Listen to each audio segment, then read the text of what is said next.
Today on episode 45 of the Be a Marketer podcast, you'll hear from a founder who turned expertise and personal experience into a business and a self-paying hobby. And I'm sharing why your most valuable marketing asset is you. This is the Be a Marketer podcast.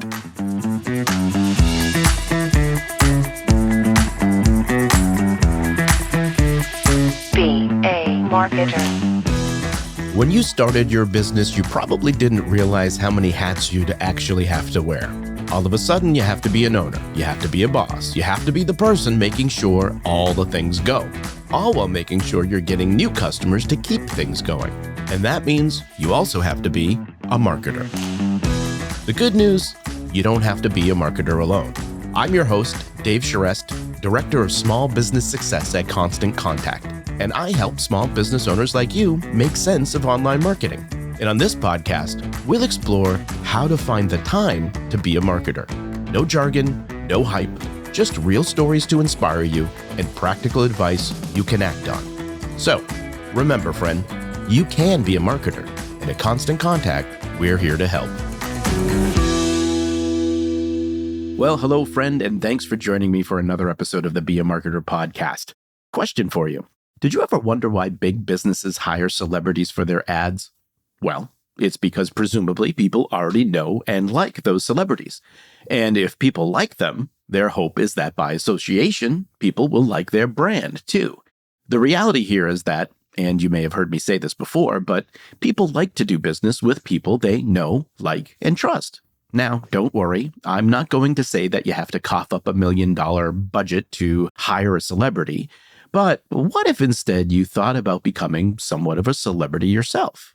Now, what I mean here is that the biggest advantage that you have over your competition is, well, you. And when you allow people the opportunity to get to know, like, and trust you and the people that work for you, you stand a better chance of people wanting to do business with you because they know, like, and trust you. So don't be afraid to be visible. Share stories, inject personality, and let people get to know you in your marketing efforts. That's on social and emails and text and any interaction people have with your business. You stand out by being you, and you build trust at the same time. Now, you'll hear more about this today from our guest. He not only uses personal storytelling, but he also has an association with the celebrity that people are fascinated with around the globe. Well, friend, today's guest is Brad Sundberg. Brad is an acclaimed sound engineer and founder of multiple businesses, including B-Sun Media and In the Studio with MJ. And yes, the MJ we're talking about here is Michael Jackson. So how does one cross paths with the king of pop? Well, let's pick up the conversation there. I was Michael Jackson's technical director for about 18 years. I was there for what I call the glory years from about 1985 to 2004 and got to be really close with Michael, worked on album projects, worked with him at the ranch extensively at Neverland, building music systems, and then video shoots, personal projects, all kinds of stuff. And he was an amazing guy and a very dear friend. So after he passed in 2009, we were approached by a group of some friends of ours in Paris to come to Paris, France, and do a seminar, just kind of tell some stories. And so I brought a box of tapes and we booked a studio and I played music and I would tell a story and I'd start to cry and I would tell another story and just brought back a flood of memories. And long story short, it's never been a full-time career, but the interest in MJ never stops. People are fascinated by him and how he made the records. Everything about my events is very positive. Michael was a genuinely wonderful man. So we started doing events in New York and all across the U.S. and then Europe. I think we've done 270 events over the past 12-ish years, something like that. I don't know. You can look at the website, something like 45 cities and 24 countries, something like that. So we do about 12 to 14 events per year, or cities, I should say. And it's an amazing blessing of a self-paying hobby. So I don't take it too seriously, but our guests are wonderful. And we just take them to a place they've never been before. Bring them into a recording studio, tell some stories, really dig deep into Michael's work style and songwriting. And it's an absolute joy to do it. How did you even get into like sound engineering? Like, was this something you were always into? Like, what was that path for you? Sure. I grew up listening to Van Halen and Pink Floyd and AC/DC, and I'd always been fascinated by sound. My mom is a very accomplished musician. I understand music. I have music in my blood. It just doesn't come out of my fingers. So I've always loved the tech side of it. And when I was in high school, an album called Thriller came out, and it absolutely captivated me, which I believe Thriller just turned 40. And I had to learn how, between Thriller and Dark Side of the Moon and some of those really beautiful records, I was just fascinated about how they were made. So I moved to LA. I went to a sound engineering school, which has long since gone out of business. I got a job at the studio where Thriller was made. I always tell people I'm not a Michael Jackson super fan. I just love the sound of his records.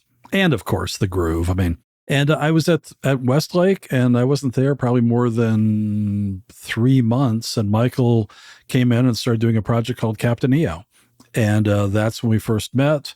We hit it off. We didn't become best friends. We weren't running around to clubs or anything, but he kept a really tight circle. And I just stayed with him. I stayed with him through 3 albums, Bad, Dangerous, and History, and part of Blood on the Dance Floor. And then he brought me up to Neverland. And I was one of the first people at Neverland after he bought it. And that really launched my second career, which is building music systems. And the timing was perfect. Everything about it worked out really well. I stayed with him for, not exclusively, but he introduced me to people like Elizabeth Taylor. And my name started getting passed around Hollywood. And we just did more and more crazy music systems. Left LA in 2008, wound up in Orlando, and I started doing my seminars in 2011.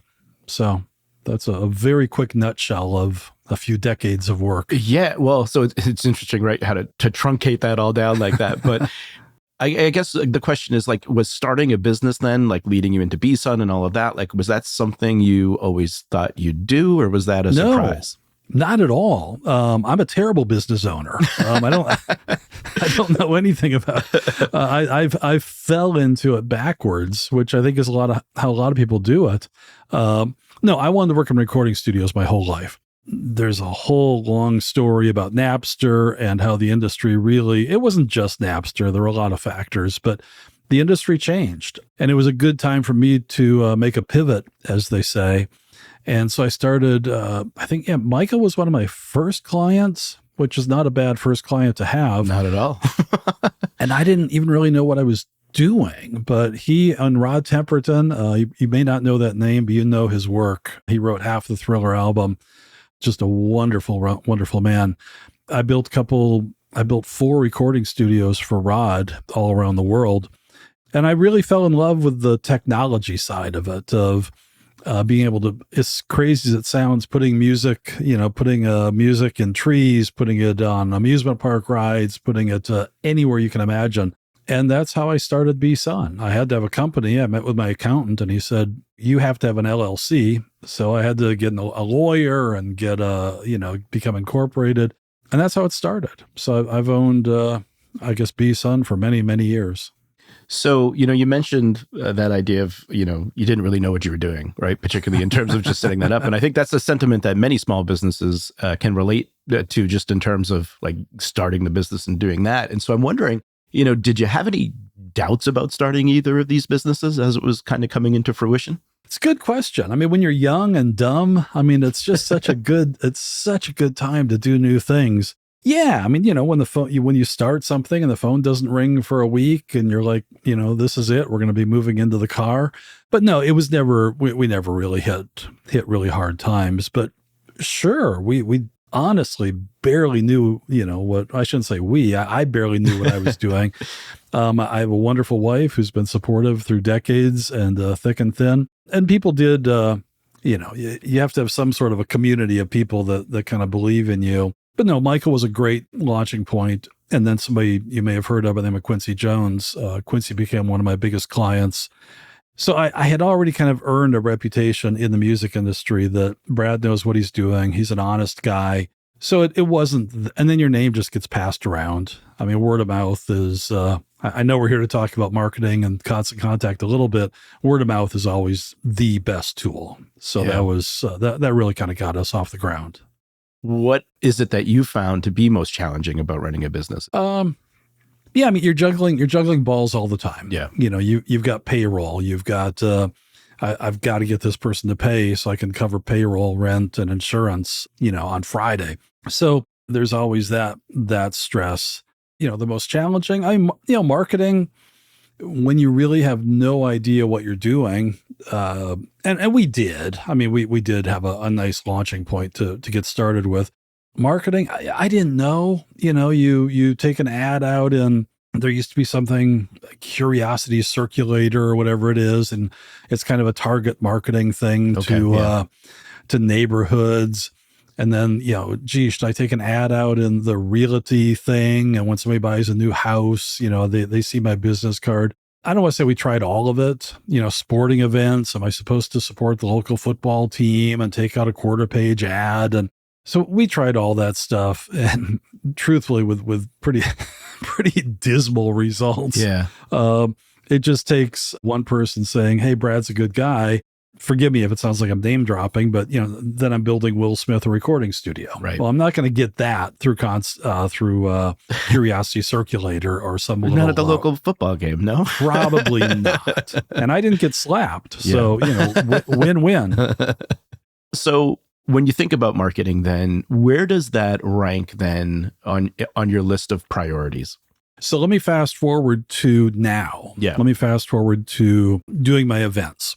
My events are, you know, some people might say they're expensive. I mean, a ticket to one of my events is usually around $200. So it's not, you know, we're not trying to compete with somebody going to the movies. It's a full day event. We take people deep into how Michael works, but we have to market it. So that's where marketing my in the studio stuff, I probably spend more time on that than I ever did marketing B-Sun, as strange as that might sound. So marketing is essential now. And I know we're going to get to constant contact, but you know, in the age of social media, whether you love it or hate it, it's an amazing tool. And being able to target market, we're going to be in Dublin in exactly 4 weeks. Not Dublin, Belfast, forgive me. The Irish are going to be mad at me. Belfast is not in Ireland. It's in Northern Ireland. And so we just start target marketing. Okay. And I'm just throwing social media post after post at Belfast. And we have to throw a little bit of money at it. But compared to the old days, we used to take out newspaper ads. I mean, it's only been 12 years and the world has changed so much. Target marketing, I think, is a really powerful tool. And it's so mathematical. I mean, if I put a little bit of effort into my ad, into the poster or the post or whatever I'm doing, and, you know, throw $100 at it, stretch it out over about 4 days, it's almost predictable that I'm going to sell, you know, 3, 4, 5 tickets, you know, triple, or I'm going to get that money back very quickly. In terms of the investment. So you have to spend money to make money. Yeah. So where are you? I'm curious. So obviously you're doing social advertising. Are you doing that on, like, is Facebook? Have you found one performs better for you over another? Which sites are you using? I'm old, so I'm also a storyteller. Yeah. So Facebook is my happy place. Okay. So I think we've got, I don't know, whatever it is, 36,000 followers on Facebook, something like that. Mm-hmm. And we've earned every one. Yeah. I haven't bought a single, you know, we don't do anything clickbait or whatever the nonsense is. So that's our big dog. And then after that is Instagram. And then we've got some X and some Threads, whatever Threads is. And then TikTok. We've actually been having a lot of fun on TikTok. You just, you know, I'm not going to do a dance. I'm not going to be stupid. Right. But you've got to put yourself out there and show a personality, show a little bit of sense of humor, because you've got a few seconds to get somebody's attention.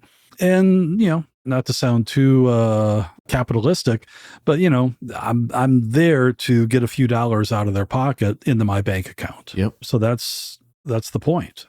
I'm curious, and I know we're going back here a little bit, right? We're going back to 2007, but what brought you to Constant Contact? I don't know. I mean, I don't know. I somehow found it. I was building a little database of, back then it was AV clients. and I wanted some way to communicate. I've always loved writing. I'm writing a book. I think of myself as a pretty decent writer. And back then, I would almost cringe if I went back and saw some of those early newsletters. They were very long. Yeah, I did long articles. I did wine reviews. I did movie reviews. I dove into it. But people liked it. People that I don't think of myself as being, a hysterically funny person, but I do have a decent sense of humor. And at the end of the day, with any of this, I'm selling trust. And I'm getting people to trust me, which I hope is legitimate. So I could kind of tell longer stories. And this was kind of, I don't want to say if it was before Facebook, but I think it kind of was before Facebook, certainly before we were active on social media. And it was just a way for me to tell some stories. The wine reviews, for whatever reason, were really popular. And it was just a way for us to stay in contact. I didn't really use it, hey, Sony's having a sale, TVs for, I didn't really do it that way.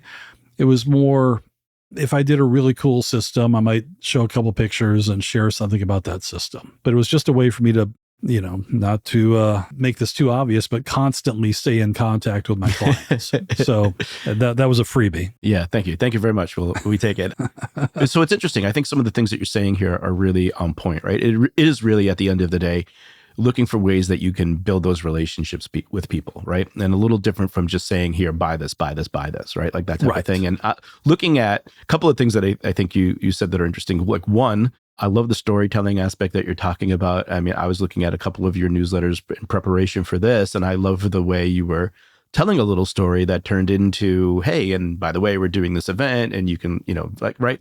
So great job there. I really think that's great. But I think the other thing that is interesting, and I think particularly interesting for business owners out there that I want to have them hear this too, is that one of the things that you said was, if I went back and I looked at my newsletters before, I would cringe, right? And I think anybody that's doing anything probably feels the same way.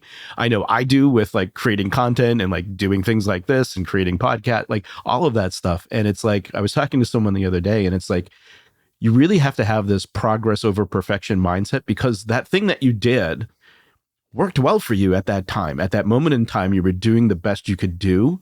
And yeah, sure, you go back because you learn through repetition and doing it over and over, you get better, right? Sure. But if you wait to do those things, you're not getting the benefit you could be getting by doing it, right? And it's a stepping stone. Yeah. Exactly. So I love what you're saying there. So I guess out of curiosity, if you had to narrow it down, what would you say would be the number one reason that you decided to use Constant Contact then? I mean, I'm repeating myself, but it really is just to, I'll use an example. If we have our air conditioner fixed in our home, have a good encounter with the air conditioner guy, maybe he leaves his business card. Literally a day and a half later, I don't remember who the guy was or what his phone number is. So, with what we do, the two of them are similar, whether I'm building a home theater or bringing people, into my music world for a day, it's a relationship. And if I'm, building a music system, it's more than a 7-minute transaction. It's a design, a sale, an install. The events, I guess, are a little bit different, but I think it's vital. And I'm not to pick on the air conditioner guy, but I think the air conditioner guy should be collecting an email address and saying, hey, look, man, I'm going to put you on my mailing list. I'm not going to flood you with, crazy spam stuff. But it really is, obviously in both venues, whether it's a home theater or my events, it works. I mean, people, they like to hear from us. They like to know that we're still around, kind of special. And there's special things that I'll do for the newsletter that I may not do on social media. My newsletter followers, they're really people that have been to my event, and we winnow it down. I mean, if they want to unsubscribe or bounce or whatever, I'll just delete them because I don't want it pulling my numbers down. So, the group that we've cultivated, I think my numbers right now are about a 46% open rate, something like that, which I'm pretty pleased with. Yeah, that's great. Yeah, no, it's a good way just to keep reminding them who we are and that we're coming back to their city maybe towards the end of the year. Yeah. When you think about, I guess, just your experience using Constant Contact, what has that been like for you? So, cards on the table. I used to do all the newsletters myself. About a year ago, I brought my daughter, Maddie, into, she's really helping run a lot of the social media. So I still do the writing. I do the bulk of the writing, but we've shrunk it way down. My newsletters today are a fraction of the length which I think is right, right? Like this is a different time period, right? So I try to keep it, I don't really do the stopwatch thing, but you can read my newsletter probably in 60 seconds and still have time to go take a sip of coffee. So she really does. I think she's done a really nice job. She does a lot of the formatting is kind of a too strong a word, but lays out the blocks and all that. I love, just keeping the whole database of email addresses, going through the process of, once it's done, sending it out, seeing who opens it, the feedback on the back end, I think is great. So, we talked about some of these things where you're talking about building relationships, staying in contact with people, making sure that they remember who you are, because at the end of the day, this is really what it's about. If you had to describe your marketing strategy, if you had one, or if maybe you don't, I don't know, but like, what would you say it is? It's kind of, it goes multi-level. Obviously we have our returning guests, and whenever I do an event, let's say there's 50 people there. We were just in Stockholm in December, and I think our numbers were kind of in the mid 40s, something like that, which is perfect. I mean, that's a nice size group for what we do, spot on. And again, I've kind of fallen into this, but if all 40 of them were returning guests, that doesn't do me any good. So right now we're running about 20-80. I've got about 20% returning and 80% new. I have never taken a marketing class in my life, but that's right where I want to be. Yeah. There's something about that pocket that's just like, boom. I've got people that are coming back and they're telling their friends. So we're obviously trying to keep our current, our former guests happy, even though they've been to my event. It changes year after year a little bit. We want them to come back. We want them to feel welcome. We want them to feel like there's going to be something new for them. There's a community that's been built, but we're really after the new guests. And that's where we have to buckle down and do target marketing. And we do that through storytelling. I do write, again, Facebook is kind of my fallback because I can just settle back and write a long story, but we do it through storytelling. We do it through, sometimes we'll throw a little video clip in there or something maybe they haven't seen before, a little insight about Michael or something. So, you've got to grab their attention and then make them stay long enough to figure out what this is all about. Yeah. Do you treat or do you do anything specifically, and I'm thinking specifically within Constant Contact, for people that have attended versus people who haven't? Do you talk to them any differently? No, in terms of through Constant Contact? Yeah. Not really. We use it as actually, let me answer it a different way. Everybody that receives my Constant Contact has been to my event. Has been to the event. Okay. That's how we gather. Yeah. So those are actual documented guests that have bought a ticket. Gotcha. And so those are, so we don't really use Constant Contact, what I call the newsletter. We use it as a marketing tool. And certainly we, tell people, hey, invite your friends. We're coming back to Ireland, whatever. But we're not using Constant Contact right now as a prospecting someone tool. Who has no idea who I am. Gotcha. Okay. Fair enough. That we use social media for that. Gotcha. No, that makes sense. What do you love most about marketing? I hate all of it. Well, that's a good answer, right? So tell me a little bit about that. No, I mean, well, it's so funny because when you are a business owner, you either sit on the couch and eat popcorn and stop, and go broke, or you've got to get out and beat the drum. No, what do I hate most about marketing? I don't even really think of myself as a marketing person, but I'm not sure I really hate anything about it. On Constant Contact, and this the question was, what do you love about it? So what do I love about it? Okay. What do I love about it? Well, pitch, hit, run. I mean, when you actually connect with people, it's kind of multi-level. If I connect with them and they love a story or they learn something, that's great. I mean, we use YouTube for longer form, sometimes about audio basics or interviewing producers or different things. And I'm not really selling over there. It's more, I hate to say it, but I'm a bit of an expert in the field. And so I guess I'm selling a little bit of expertise. I'm selling a little bit of credibility. I do love that. I love when we connect with people. I just got a phone call a few days ago from a friend of mine. He'd never been to my YouTube channel before. And he said, man, the way that you broke down how a mixer works is really interesting. He goes, I don't even know what a mixer is, but you did a really nice job. So that side of it, I love.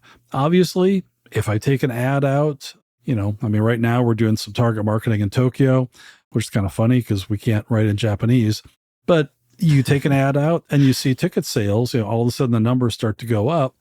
That's rewarding. I mean, I love that. So it's I didn't mean to come off as negative. It's just, I don't feel like I'm an expert at marketing by any means. Well, I think it's an interesting thing that you bring up, which I find through all the people that I've talked to and just, even personally, is there's a negative connotation with the word many times, right? You say marketing and you're like, oh, right? Like I hate it. But if you think about the things that you said through this conversation, right? I love storytelling. I love sharing my expertise. I love doing all those things. All of those things are fantastic marketing, right? Yeah, you're right. And it's an interesting thing though, that happens to us internally when you just frame it as, oh yeah, marketing. You're like, and so it's just, I hear that a lot from people. So, and the truth is, jokes aside, I really am fascinated by marketing. Yeah. I love advertising and the psychology behind it and how, and I'm talking like Coca-Cola level, sure. But, I genuinely love that kind of stuff. Just the brilliance that goes into creating some of those ads that are clever, the ones that are really interesting. So, well, I'm curious, from your kind of day-to-day, your workflow, like how are you finding the time for marketing, depending on those things that you have to do? I brought my daughter. Well, I mean, that's a valid answer, right? I mean, you're doing it for many years yourself. So I guess thinking about the transition from, okay, when you're doing it yourself, even the things that you have to do, like you're talking about creating videos and things like that, or using social. And then, what led to the decision to, okay, I'm going to have my daughter do this now. And so I could, talk me through that a little bit. Well, I mean, there have been, I'm not a big TV guy. I'm a boring YouTube guy. I love travel videos. So you kind of make a choice. It's 7:30 at night and you had a nice dinner. Man, do I want to, catch up on a couple of YouTube videos, or should I buckle down? I've got to start promoting Belfast and Montreal. Well, it takes discipline. And not every night do I feel like, writing a story or doing a post. And we get lazy. Sometimes, yesterday we got a little lazy. We just threw a poster up on social media. Can't wait to come to Belfast. And I didn't really elaborate on it at all. So it takes discipline. But if you don't do it, you're not going to sell any tickets. You can watch YouTube videos till you're blue in the face, but you're not accomplishing anything. Yeah. So it really does take a bit of self-discipline. So to that point of the discipline, which I agree with you, and we've also found this through conversations, but do you go as far as scheduling time in your calendar or doing anything like that? Or what's your process for getting that stuff done? Yeah, I'm looking at the whiteboard right now. Oh, great. Well, that's good. That's a good start. Yeah, we do the best we can. Yeah. The one thing that we're pretty disciplined on, and it's pretty funny because it's 2:00 already, is we try to get a newsletter out on Wednesdays. Mm-hmm. Now I do read the stuff from Constant Contact, and you and I didn't rehearse this, but I have, if I'm not mistaken, the best time to get a newsletter out is on Wednesday mornings. Mm. Now I'm late, we're probably not going to get it out till this evening, but we really do try to do that. The answer is yes. We're not quite as organized as I wish we were. And again, it's a balance. I mean, sometimes I do just want to have a nice dinner with my wife, go upstairs and work on stuff. So you've got to find that place where you're, at least for me anyway, where I'm getting the work done. We are doing the promotion that needs to be done. And I'm not becoming a slave to it. Right. So if I'm hearing you correctly, are you sending weekly every Wednesday, or are you doing every other Wednesday? We try. Okay. We fell off the bandwagon last year. I'd probably have to go back and look, but it was about mid-year or something like that when Maddie and I really sat down and said, okay, we've got to tighten this up. So yeah, we really try. Now, time goes so fast. This might have been a year and a half ago, but that's when we really reformatted it. And there's one point where in my newsletters it changed. Okay. And it was probably a year and a half ago. We changed the banner. And that's when we really buckled down and said, it's going to be shorter. It's going to be just a quick minute and a half read, something like that. We always end it with a silly little dad joke. Just the dumber, the better. Yeah. And people love it. Yeah. It's so funny. You just throw just a little nugget in there that's kind of fun. So yeah, we are pretty disciplined about the newsletter on Wednesdays. Was that a frequency you started with, or was it a frequency you kind of learned into? Yeah, we learned into it. Early on, I've been with you guys for so long now, there's no way. Back when I was really doing the long ones, there's no way I could have done one a week. I was probably doing either monthly or just whenever I felt like it. I mean, I didn't have quite that consistency. But yeah, we've tried to do the weekly for a while and then we fall off the bandwagon, but we've been pretty good about it for the past year. So you mentioned earlier, right, 46, I think it may actually be 49, if I'm remembering correctly when I was looking in there, in terms of your open rates and things like that. And I guess what other things? Are you seeing any other results from the emails that you send beyond those kind of opens and clicks? Well, we don't. I mean, the only thing we sell is tickets. Mm-hmm. Actually, we do have a t-shirt site, so we might start pushing that a little bit. But as silly as it sounds, when I connect with somebody in Hungary or someplace and they write me back a really nice email, that's very gratifying. If I kind of touched on something that really means something to them, even in a short little story, that's very gratifying. Obviously, at the end of the day, we're trying to sell tickets. So if we send a newsletter out, we did a live stream on Saturday, and we do charge for our live streams. And we sent a quick newsletter out on Wednesday, just telling people, hey, we got a live stream coming up, and boom, ticket sales, got a nice little bump in sales. So it is a tool, and it's a tool that has to be used. What would be your best piece of advice for someone else getting started with Constant Contact? Let's see, manage the database, which, if I'm not mistaken, that helps my numbers. I mean, if I'm sending 4,000 pieces out and only, and 1,800 of them are bouncing or whatever, I just get rid of them. Just delete. Keep it short. There's so few, I get emails or, newsletters all the time. And it's not to be disrespectful, but if I know it's just some guy trying to sell me a refrigerator, I'm probably not going to read it. So I love storytelling. And I think just telling a short little story as quick as you can, if you're good at it. Not everybody, and I'm not patting myself on the back, but if you're not good at it, that may not be your forte. But I think a short little story, a little, hey, here was the problem, here was the solution, boom. And just connect with people on that level. Throw a little, don't be afraid to show your personality. We did these silly wine tastings years ago, and it was so much fun. And I don't know, I might bring something like that back. Who knows? But do more. With most business, at least small business, it really comes down to trust. And I'm trying to get somebody to trust me enough to purchase a ticket or buy a home theater. And I'm building a relationship. It's way more than I'm the cheapest refrigerator salesman. And if that's who you are, then knock yourself out. But you really need to use the tool to sell trust. Yeah, I love that. Thank you for that. So as we kind of get to the end of our time here, I'm wondering, is there something that you learned from Michael over the years that's kind of serves you well today? Oh, man. Yeah, we could talk about this for an hour. Don't cut corners. Nobody is born a superstar. It takes work and work and work and work and more work. It's funny because I teach at a lot of music schools, and I teach at Abbey Road in London, Abbey Road in Paris. I do lectures, and I really just, don't cut corners, don't cut corners, don't cut corners, and show grace, show gratitude. Michael was one of the most gratitude-filled people that I've ever met in my life. So personality and how you treat other people goes a long way in any industry. And if you're in it for a quick buck, and I know we're getting off Michael, but that's not what Michael was about. Michael was about delivering an absolute quality product, start to finish, with everything that he touched. And I've tried to do that and learn from your mistakes, learn from other people, learn from the greats, watch how they do it and try to do it better. Yeah. Well, friend, let's recap some items from that discussion. Number 1, explore paid social ads. Now, Brad mentions that he can get extremely targeted when it comes to promoting his events around the world. In particular, he's using Facebook and Instagram to do that.